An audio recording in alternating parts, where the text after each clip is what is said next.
જગ્યામાં ઉભો છું. પરમ દિવસે મારા પર ફોન આવ્યો હતો એક વ્યક્તિનો.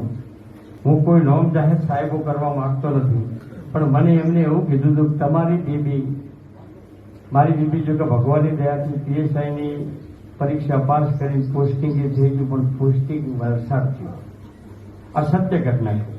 મેં 2-4 જગ્યાએ ભલામણી કરી બદલીમાં.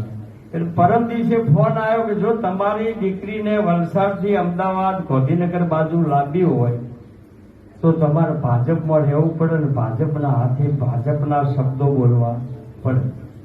આ સત્ય ઘટનાની વાત કરું.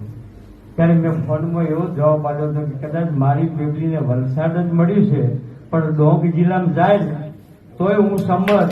કદાચ મને એવું લાગે કે ડોંગ જિલ્લામાં મારી દીકરી નોકરી નહીં કરી શકે તો હું રાજીનામું મૂકીને ઘરે લાવવા સંમત, પણ સમાજના વિરુદ્ધ ભાજપનું ભાષણ કરવા આજે સંમત નથી અને કાલે સંમત નથી. જય સોમનાથ, જય માતાજી.